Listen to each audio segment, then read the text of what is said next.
Muito bem, ofertando material em mãos, vamos aí trabalhar mais algumas funções relacionadas ao Excel. Aqui vamos apresentar alguma coisinha que outra que tem novidade dentro do Excel 2013, justamente dentro do nicho de funções que ele oferece. Então, primeiro que a gente tem que olhar, comparando aí com funções outrora trabalhadas, você tem a ideia da função mínimo e da função menor, que vão ser muitas vezes comparadas com a função máximo e função maior, que elas têm justamente um jogo de cintura ali, uma brincadeirinha de lógica que pode ser emplacada na questão. Então cuidado com este detalhe. Para isso, o que a gente precisa considerar? Primeiro, função mínimo. Enquanto a função máximo traz o valor mais alto, a função mínimo traz o valor mais baixo. Então simplesmente ela vai trazer o valor que é o mais baixo dentro de um conjunto de dados. Então se nós colocássemos lá para este conjunto, por exemplo, qual é o valor mais baixo de B1 até B5, simplesmente o nosso resultado seria o quê? Bom, o valor mais baixo é o número 3. Então assim, tomamos como resposta o número 3, simplesmente, e acabou o cálculo que você tem que fazer. Só isso. Agora a função menor ela tem a mesma sintaxe de trabalho que a função maior. Claro que o objetivo agora é o diferenciado. O que você tem? Você tem intervalo e você tem um número de ordem. Então se nós colocássemos ali um intervalo de B1 até B5 e colocar ali um intervalo, por exemplo, para pegar também o terceiro, depois vamos ver um outro caso. O que eu estou querendo aqui nesse processo? Simplesmente você tem que lembrar aquela regra, ler de trás para frente. O que nós estamos buscando? O terceiro menor valor de B1 até B5. Logo, se eu buscasse o primeiro, onde que tinha que estar esse primeiro menor? Na primeira posição. Logo, qual que é a ordem que o conjunto de dados deve ser organizado? Em ordem crescente. Então você vai organizar esse conjunto em uma ordem crescente, assim tomando os valores 3, depois o 3 novamente, depois o 5, depois duas vezes o número 7. Então esse é o conjunto em ordem. E como foi solicitado? Eu quero o terceiro. Então, buscando o terceiro, você vai obter o número 5. Agora, se eu tivesse colocado aqui, por exemplo, a função menor, calculando o quinto menor. Se eu tivesse buscado o quinto menor, o quinto menor não seria o 7? Não é a mesma coisa que dizer o primeiro maior? Então, olha onde que está a pegadinha. Às vezes, para buscar o maior número de um conjunto de dados, eu não preciso usar a função maior ou a função máximo. Para encontrar o maior valor, eu posso usar a função menor? Posso. Eu busco o último menor valor. Logo, o último menor é a mesma coisa que o maior. É ali que ele começa a brincar com a sua cabeça ao trabalhar essa ideia de lógica. Então, muito cuidado com essa associação. O último menor é o primeiro maior e o último maior é o primeiro menor. E é aí as devidas comparações com a função máximo e mínimo também. Então apenas este cuidado em relação ao uso dessas 4 funções. Também o que nós temos dentro do conjunto de funções apresentadas e costumeiramente cobradas nas provas? Função agora, função hoje. Esta função, a função dias, ela só existe no 2013, ela não existe nas versões anteriores. Então se você está testando com a versão anterior, não vai encontrar essa função. Qual que é a realidade aqui?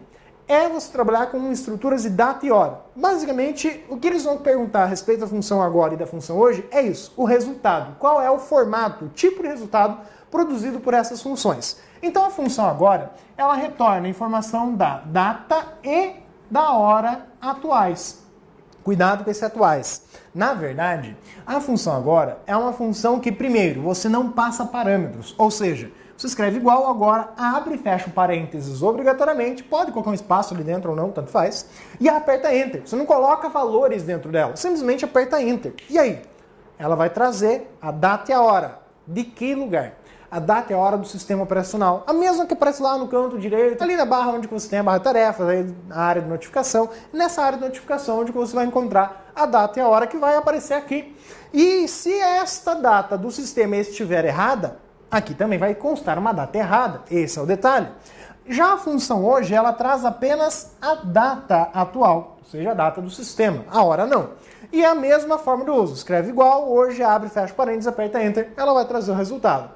Quais são os detalhes sobre o uso dessas duas funções? É essa situação de onde elas extraem essa informação de data e hora e a atualização delas. Por exemplo, se você estiver editando uma planilha e simplesmente colocar a função agora, apertar Enter, por exemplo, neste exato momento, e não mexer mais nessa planilha, só ficar aqui assistindo a aula e daqui 5 minutos você volta a abrir aquela planilha que estava aberta, simplesmente alterna entre as janelas. Qual vai ser a data e a hora em específico que vai estar sendo exibida lá? a mesma do momento em que você inseriu. Ela não fica como um relógio trocando de minuto em minuto, de segundo em segundo aquela informação. Ela tem atualização, sim, aí que é importante observar. Ela atualiza constantemente. Mas essa atualização não é temporal, é interativa. Conforme você vai interagindo com a planilha, ele vai atualizando. Por exemplo, se você colocou a função agora, aqui no momento que a gente falou antes, e depois, daqui um tempo a mais, você for colocar a função hoje, ao escrever a função hoje e apertar Enter, você vai perceber que automaticamente a função agora também teve o seu horário atualizado. Por quê? Toda vez que você insere um valor ou uma fórmula dentro de uma célula, não é calculada apenas aquela célula que você acabou de inserir. O programa calcula a planilha inteira, porque às vezes o resultado de uma depende da outra e ele precisa atualizar todos esses valores. Então toda vez que você manipula fórmulas, funções e aperta Enter, ele vai atualizar essa informação. Ou simplesmente você vem até aqui, clica nessa célula que já tem a data e a hora, tem a função agora, dá um clique duplo mais especificamente, e aperta Enter de novo. Vai atualizar também essa informação, porque é como se você tivesse acabado de inserir essa função. Ou também você vai utilizar aqui a tecla do talho F9, que serve para recalcular tudo. Ela vai atualizar tanto a data quanto a hora. Agora, outro detalhe, é com relação à manipulação ao longo do tempo. Aí é uma perguntinha mais elaborada das provas, que elas podem abordar justamente nessa ênfase. Por exemplo, imagine que você esteja trabalhando com a planilha, neste exato momento, assistindo a aula, e você colocou a função agora dentro da planilha. Beleza, você parou e lá no final da aula você resolveu salvar aquela planilha que você estava trabalhando neste momento. Depois você salvou essa planilha, beleza. Só que você fechou bem lá no outro horário mais tarde, 2, 3 horas depois, por exemplo. Você fecha naquele momento. Você não fez uma alteração, então ele não vai pedir para você salvar novamente. Você simplesmente alterou e salvou e depois, num outro tempo, fechou. No outro dia você vai abrir essa planilha. Aí vem a pergunta. Qual será a data e a hora que estará exibida naquela célula onde foi inserida a função agora? Vai ser a data e a hora do momento em que você inseriu a função, do momento em que você salvou a planilha, do momento que você fechou a planilha ou do momento que você abriu a planilha?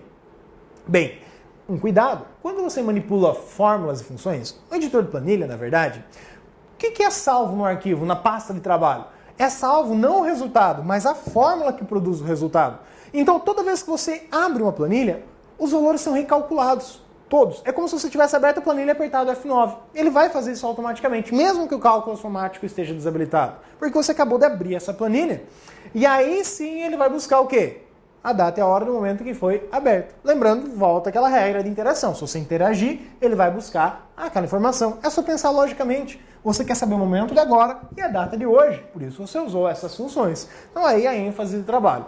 Agora, esta nova função, ela trabalha em que sentido?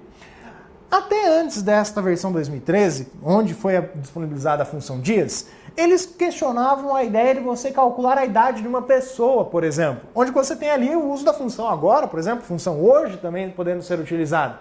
Quero calcular a idade de uma pessoa. Você pode calcular a idade da pessoa jogando o que lá? Hoje menos a célula que tem a data de nascimento da pessoa. Essa fórmula vai calcular algo? Vai trazer para você o mesmo resultado que a função dias traz. E aí, para isso, temos aqui duas datas. Como se essas duas datas estivessem na célula C5 e C6. Cuidado, qual é a maior data? A maior data é essa aqui, terminada em 2014. Por quê? Essa é uma ordem que você deve respeitar ao utilizar a função dias. Função dias faz o quê? Ela calcula a diferença entre duas datas. E essa diferença entre datas, ela vai ser dada em dias. Então ela vai trazer este passo para você como um resultado importante. Não precisa ir essa função, sabia? O que acontece? Você poderia simplesmente ter feito isso daqui, ó, C6 menos C5.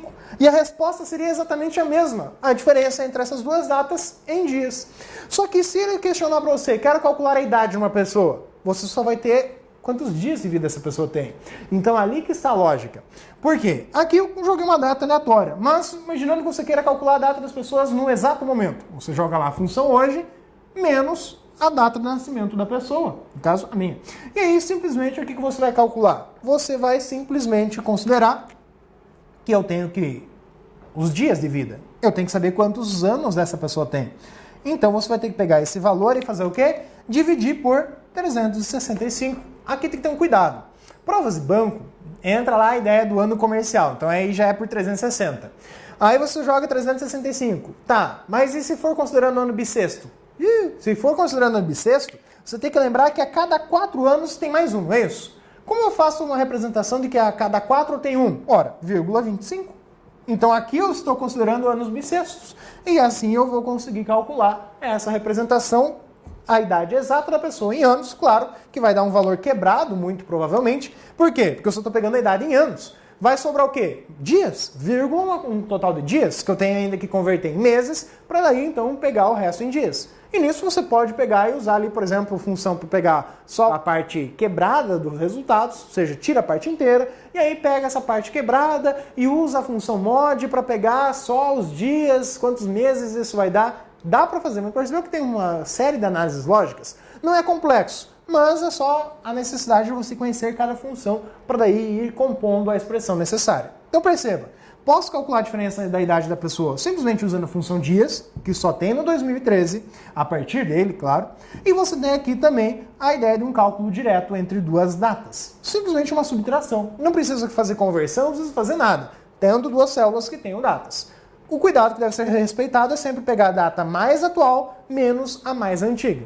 Então, porque se você fizer o contrário, teste. Você vai ver que vai dar uma coisa um tanto quanto estranha o resultado. Por vezes pode ser que dê algo bem diferente, um número inteiro, e por vezes uma data que não faça muito sentido. Então apenas o cuidado ao trabalhar com essas duas.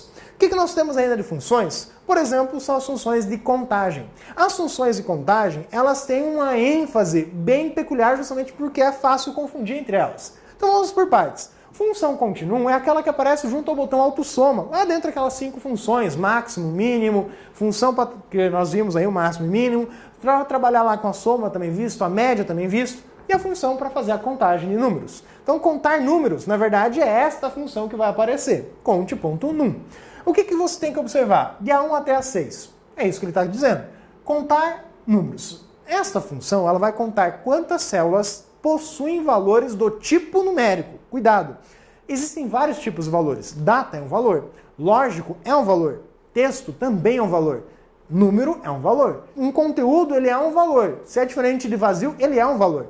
E é aí que está o comparativo entre a função continua e a função contar valores. Função conte valores, assim descrita sintaticamente. Continuam de A1 até A6. Olhando lá a planilha, o que você tem? De A1 até A6. 7, 3, 7, 3 e é texto. Quantos números eu tenho? Ou seja, quantas células com conteúdo do tipo numérico? Apenas 4. Então esse é o resultado que vai ser apresentado por essa função. Agora conte valores. Conte valores também pode ser tomada como sendo a seguinte regra. Ela vai contar a quantidade de células que não são vazias, porque eu tenho valores. De A1 até A6, o que não é vazio? Essa aqui tem conteúdo, essa aqui tem conteúdo, A2, A3 está vazia, então não conto. Agora A4 tem conteúdo, A5 tem conteúdo e A6 também. Então eu tenho aqui um conjunto de 5 células que têm valores dentro dela. Então o resultado para conte valores de A1 até A6, tomando esse conjunto de dados, é o resultado, o número 5. Enquanto que a função contar vazio, ela traz o quê? A quantidade de células que tem nada, ou seja, células vazias. Cuidado! As duas escreve conte. A contar vazio é contar mesmo. Isso aqui são problemas de tradução que foram gerados aí ao longo do tempo. Então, contar, ponto, tem o pontinho aí, cuidado. As 3 aqui apresentadas têm o ponto, deve ser representado, não tem espaço entre elas. E aqui, contar, ponto vazio de A1 até A6. Quantas células são vazias de A1 até A6? Apenas uma. E aqui que está um detalhe. Percebeu que não existe uma função para contar a quantidade de células dentro do intervalo? Mas tem como obter esse resultado? Tem. Se eu pegar e somar o resultado de conte valores com o resultado do contar vazio, vai me dar exatamente o resultado, quantidade de células selecionadas. Por quê? Porque simplesmente um é o complementar do outro. Porque contar valores conta quantas não são vazias. E aqui você contou quantas são vazias. Somando as duas, você tem o total de células que está aí especificado no intervalo. Então, uma lógica que pode ser empregada nas provas. Tranquilo essas 3 funções. Função conte-C, ela já começa a envolver mais um processo lógico de análise. A ideia de comparação. E o que você tem aqui são 2 partes básicas. A primeira parte, ela vai ser aí específica para que você coloque um intervalo. Esse intervalo é o intervalo que você vai analisar, se você vai contar ou não, o que está ali naquele intervalo. Mas você vai contar apenas aquilo que atender a uma determinada regra que você vai estabelecer depois do ponto e vírgula. Então esse ponto e vírgula é obrigatório. E como intervalo, vai ter 2 pontos ali no meio. Então aqui um exemplo de uso. conte C, ponto aqui, de A1 até A6. O que eu vou contar de A1 até A6? Eu vou contar quantas células dentro do intervalo de A1 até A6 têm valores maiores do que 3. Logo, tem que ser apenas valores numéricos. Onde tiver texto não vai entrar. Então, maior do que 3. Cuidado, maior que 3. Não é igual a 3. Então, se nós formos olhar de A1 até 6, aí você olha lá na planilha. 7 é maior que 3? Sim, 1. 3 é maior que 3? Não. Vazio é maior que 3? Não. 7 é maior que 3? Sim, 2. 3 é maior que 3? Não. Texto e número não se comparam diretamente. Então, quantos dados, quantas células eu tenho cujo valor é maior que 3? Apenas 2 células. Então, o resultado será o número 2 para esta análise. Eu estou contando quantas células têm um valor maior que 3.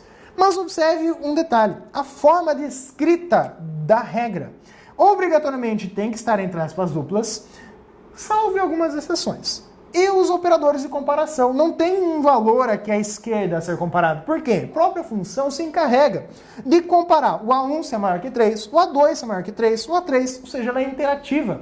Então ela vai buscar essa quantidade de resultados de acordo com a regra. Quando que pode se abster da aspas dupla? Quando você tiver aí utilizado alguma comparação de igualdade e você colocar aqui diretamente o endereço da célula.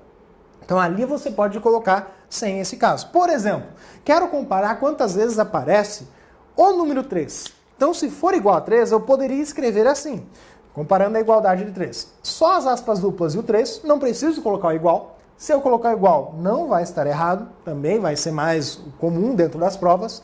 Ou simplesmente pegar uma célula que tem o número 3. Por exemplo, pegar aqui no lugar e escrever B1.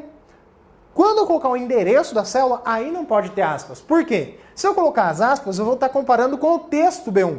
Mas é o valor que está dentro da célula B1. Então, cuidado, é justamente essa representatividade que pode ser usada ou não. O mais comum de provas é a situação mais incomum para os nossos olhos, que é você colocar as aspas duplas e o operador de comparação, e aí o valor comparado e fechar as aspas duplas, obrigatoriamente. Cuidado com o conte C. Bem tranquilo o uso dela. Então o que você tem que considerar é uma variação delas. O que você tem? Assim como você pode somar um conjunto de dados, você pode contar se aconteceu um determinado caso, você pode somar apenas aquilo que lhe interessa. E aí você usa a função soma C ou soma Cs, que tem uma variação. Mas olha um detalhe, não tem ponto. Começa por aí. Soma C não tem ponto separador entre a função e a lógica ali. São simplesmente problemas na hora de escrever a função e que não tem como eles mudarem depois. A função soma C, por via de regra, ela tem 3 partes. Mas a última ela pode ser aí omitida, somente em uma situação. Mas vamos ver aí a ideia dela completa, que é o mais típico. O primeiro espaço é para você colocar um intervalo, assim como o último. Mas cada um é um intervalo de representatividade diferente. O primeiro intervalo é o intervalo que irá conter valores que serão comparados. Comparados com o quê? Com a regra, que vai estar no meio, entre os dois pontos e vírgulas obrigatórios. O último espaço é o intervalo que contém os valores que serão somados se essa regra for compatível com o que estou comparando aqui. Então, se eu olhar para a regra e um valor comparado, então eu somo. Se não for equivalente, não soma. A ideia é justamente essa. Por exemplo, tomando aqui essa diferente conjuntura de dados. Tem lá 3 colunas, coluna C tem lá textos. O que você toma? Soma C de C1 até C6 igual a B1 até B6. Como que eu leio essa expressão?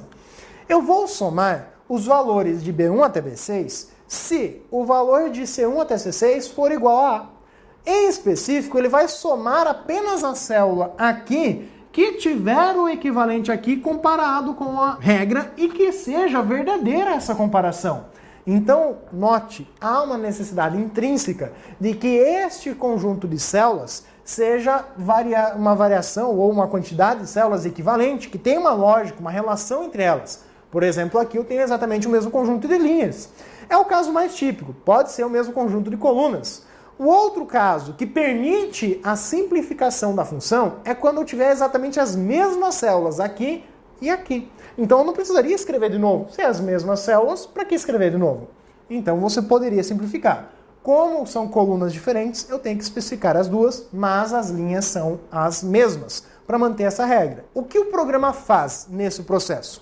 O programa vai ter esse trabalho. Ele vai olhar para a célula C1. C1 atende a regra? Qual é a regra?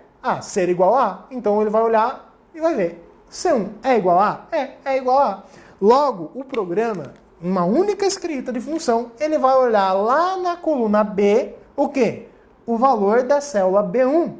E vai pegar esse valor. Qual o valor da célula B1? 3. Então ele vai pegar esse número 3. Pronto. O que vai acontecer? Esse 3 vai para o montante, porque eu estou fazendo uma soma.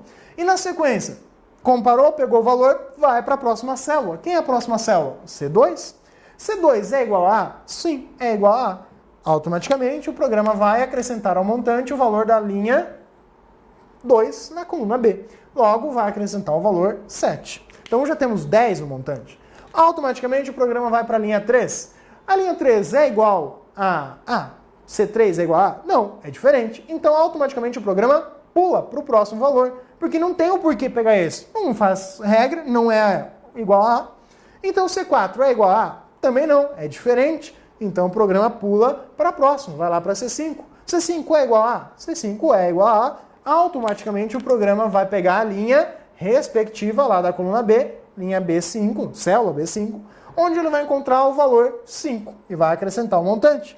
E depois ele vai finalmente ir para a linha da célula C6, onde também vai encontrar um valor diferente de A, e acabou, porque acabou o conjunto de dados a ser avaliado. Então simplesmente chegou ao fim. Ao chegar ao fim, o que ele tem que fazer? Ele faz somar. Somar o quê? Apenas aquilo que me interessa. O que me interessa? Me interessa os valores que têm uma associação com o texto A. Então 7, 3, 10 com 5, 15. Fechou. Este será o resultado apresentado por essa expressão tomando esse conjunto de dados. Eu quero saber aqui, por exemplo, imagine que fosse um tipo A. Eu quero saber da coluna B qual que seria o total de valores associados ao A. Então beleza, eu peguei esses valores usando a função soma C. Poderia fazer o mesmo para a coluna A. Quero saber o valor dos itens C. Então ele vai somar somente aquilo que for C. E assim por diante.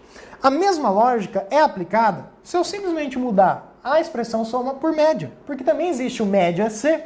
Qual que é a diferença? Até aqui é tudo igual, vai somar somente aquilo que atende o critério.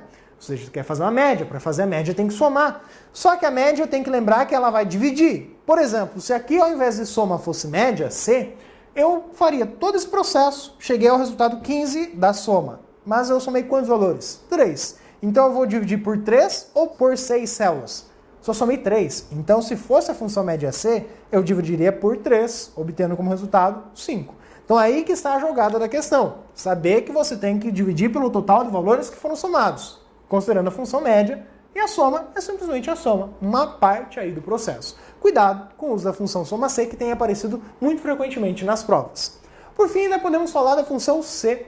Qual que é a lógica de manipulação da função C? A função C é uma função condicional.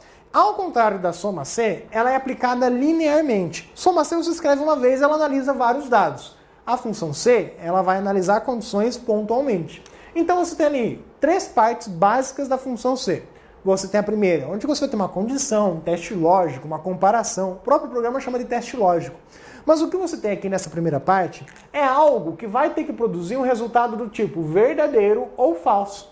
E aí vale até observar, escreva dentro de uma célula do Excel, independente de versão, escreva a palavra verdadeira e aperte Enter. Automaticamente essa palavra vai ser colocada toda em maiúsculo, caixa alta, e vai ficar centralizado, porque verdadeiro ou falso são valores do tipo lógico. Então cuidado com essa relação, porque é isso que o programa espera obter aqui. E quem é que produz esse resultado? O maior que, menor que, igual a, maior igual. Os operadores de comparação é que produzem, por isso que eu cito como uma comparação. Claro que aqui também pode existir uma outra função lógica, e, ou, não, e agora no 2013 você tem a função XOR, que vai ser o ou exclusivo. Então cuidado com o uso dela.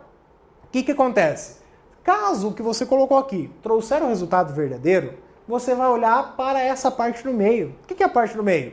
É a parte que cabe à condição, a ação a ser executada, caso essa condição seja verdade.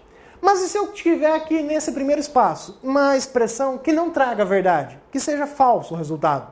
Então você ignora 100% o que está aqui no meio e só olha para o que está lá no final. Por quê? Porque o final descreve uma ação a ser executada. A função C é dita como um desvio condicional. Ela não é o condicional que você tem no raciocínio lógico. Apesar de usar o mesmo princípio lógico, ela tem formas de tratamento diferentes. Aqui é simplesmente uma tomada de decisão. Olha, tenho dinheiro, então eu compro alguma coisa. Não tem dinheiro? Não compro. É mais ou menos essa ideia. Faço ou não faço, ou faço uma coisa diferente. É isso que ela vai te dar. Você chega num ponto onde você compara, você segue um caminho ou você segue outro caminho. Somente um dos dois. Jamais os dois caminhos serão seguidos. Essa é a lógica que você tem que considerar para a função C. Onde normalmente ela é usada? Por exemplo, avaliações. Quero ter lá uma lista de alunos, eu quero dizer, olha, esses alunos aqui foram aprovados ou não foram? Ficaram no exame, não ficaram? Como é que é? Então você pega lá, por exemplo, uma coluna D, onde que tem as médias de alguns alunos dispostas ali dentro. E você vai usar a função C, linearmente, para escrever AP, caso o aluno seja aprovado, ou RP, caso seja reprovado. O que você deve observar? Eu vou fazer a comparação em primeiro momento, se o aluno foi ou não aprovado. Para isso eu tenho que ver se ele atingiu ou não a média. Então, tomando uma média 70, aqui expressa diretamente na função, se D3, que é onde está a média, for maior ou igual a 70, o que acontece se isso for verdade? Eu não sei o valor de D3, eu vou olhar agora, mas eu estou montando a fórmula. Então, quando eu encontrar uma situação que o valor de D3 for maior ou igual a 70, o que isso significa? Significa que o cara atingiu a média, significa que ele está aprovado. Mas se ele não atingir esse valor, lembra aquela regra? Se não for maior ou igual, é menor que. Ou seja, se for menor que 70, significa que o cara reprovou. Não estou considerando aqui o exame, mas o cara reprova direto. Então é essa a lógica. Você olha agora o valor efetivamente. D3 é maior ou igual a 70? É igual. Então neste primeiro caso, o resultado apresentado vai ser o AP. E aí observe o uso das aspas duplas. Ele é necessário porque eu estou trabalhando com um texto. Se eu for colocar um número, não precisa colocar as aspas duplas. Se for colocar uma outra função, também não precisa. Eu coloquei as aspas duplas e preciso pôr porque estou trabalhando com texto. Mas olha que detalhe bem interessante. Se eu esqueci de pôr as aspas duplas aqui, para este caso, onde que eu sei que vai dar verdadeiro, não vai dar erro. Por que não vai dar erro? Porque o programa vai olhar para esse resultado e esquece do outro completamente. O mesmo que você vai fazer na prova. Ah, deu verdadeiro. Então esquece que está lá na frente, o resultado é esse. Claro que, se eu pegasse essa fórmula assim escrita e copiasse ela e colasse para as células abaixo, ou mesmo usasse a alça de preenchimento e arrastasse para baixo, quais seriam as consequências? Simples. Na linha de baixo, eu tenho D4, ele vai mudar. 69 é maior ou igual a 70? Não. Então não vai ser isso daqui, seria este o resultado. Se não tiver as aspas, você vai ver ali, vai dar um erro, porque o programa não vai entender o nome desta função. Ué, o nome da função? É porque o programa, ao encontrar um texto sem estar entre aspas duplas, imagina que aquilo seja o nome de uma função. Como ele não encontrou uma função chamada RP, ele vai dar um erro de nome de função. Logo, você obrigatoriamente tem que trabalhar com as aspas duplas. Nesse caso não seria necessário, mas é para evitar situações problemáticas futuras. Então, trabalhe de maneira correta. E aí você observa, fiz uma comparação onde que isso daqui não foi verdade. Ou seja, é falso, ignora o que está no meio e o resultado está lá no final. O mesmo se compara às outras situações. Ali, 54 é menor que 70, também RP. 35 menor que 70, também RP. Note que se eu quiser trabalhar com a ideia de exame, é uma outra decisão que eu tenho que tomar, é uma outra análise. Então, simplesmente, eu teria que adicionar aqui no lugar do falso, para este caso, não ter muitas alterações, eu teria que colocar aqui mais uma função C, para poder considerar o caso do cara pegar ou não um exame. Como ficaria essa estrutura? Ficaria uma função mais ou menos assim. C, vou pegar aqui a primeira fórmula, não, vou pegar essa daqui, vou pegar se D6 tiver aí o valor maior ou igual a 70, então, se D6 for maior ou igual a 70, a primeira parte não muda. A primeira parte é igual, porque eu estou analisando basicamente se o cara foi ou não aprovado. Então, isso aí não mudou a regra para o cara ser aprovado. Fechou as aspas. Agora vem a parte do falso. Caso isso daqui não seja verdade, ou seja, se o D6 não for maior ou igual a 70, ele é menor. Só que o quanto menor? Aí a gente coloca mais uma função C. Note que eu não preciso colocar igual, porque o igual no começo é que indica o cálculo. Se eu colocar outro igual, eu estou comparando. E aqui eu vou comparar com o quê? Se o que eu tenho que analisar agora? Se o valor de D6, novamente, for maior que ou igual a 50, significa que esse cara ele vai ficar basicamente em exame. Por quê? Aí que está a jogada da lógica.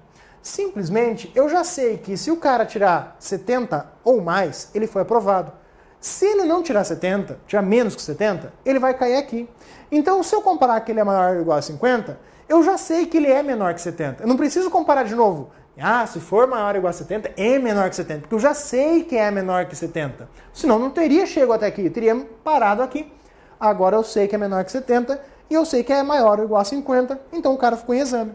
Do contrário, Se o cara não aceitar isso daqui, ou seja, se for menor que 70 e for também menor que 50, quer dizer que isso aqui vai ser falso. Se esse cara for falso também, aí eu digo que o cara reprovou, aí eu digo que esse aluno não obteve média. Fecho o primeiro parênteses dessa função e depois eu fecho o parênteses lá da função que eu abri no começo, a função C.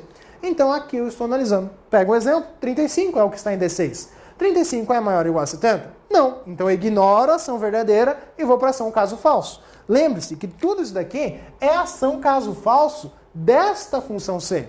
Então eu olhei essa comparação e cheguei até aqui. Aqui eu tenho outra função C, analiso ela também. D6, 35, é maior ou igual a 50? Não, é menor. Então eu ignoro isso daqui e o meu resultado finalmente chega ao reprovado. Então a lógica que você tem é a construção passo a passo da função C. Cuidado com essas situações. O mais típico é o caso padrão, mas pode ser explorado um pouco a mais a ideia de encadeamento de funções C.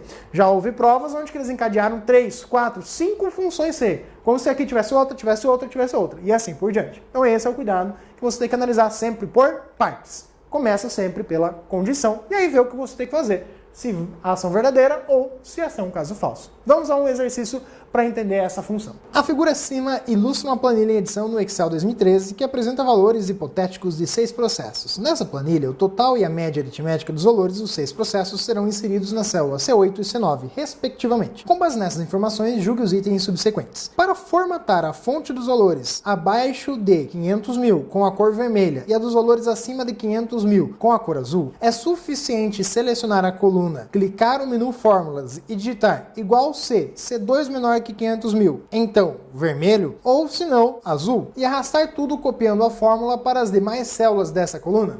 Olha só a sacada, não precisa nem desenhar a planilha. Qual que é a pegadinha? Formatar. Função C, como acabamos de ver, ela vai produzir um resultado. Ela serve para escrever algo dentro da célula, ela não vai mudar a formatação. Para mudar a formatação, existe uma ferramenta própria para isso, chamada formatação condicional, presente na aba página inicial, junto lá às opções de formatação, o bloco de formatos, estilos ali que você tem. Então cuidado com esse tipo de pegadinha. Simplesmente a função C ela vai escrever a palavra vermelho ou vai escrever a palavra azul de acordo com a condição. Ou seja, se o valor de C2 for menor que 500 mil, vai aparecer escrita a palavra vermelho, não vai ter a cor vermelha. Isso só se você utilizar a formatação condicional. Então essa é uma pegadinha clássica dentro das provas. Função C ela vai escrever e não mudar a formatação. Cuidado com ela, logo questão errada. Espero que você tenha compreendido um pouco dessa lógica de trabalho e óbvio, teste a ferramenta para que você possa ter aí um melhor potencial de uso e entender a sua ferramenta. Beleza? Um forte abraço e até mais!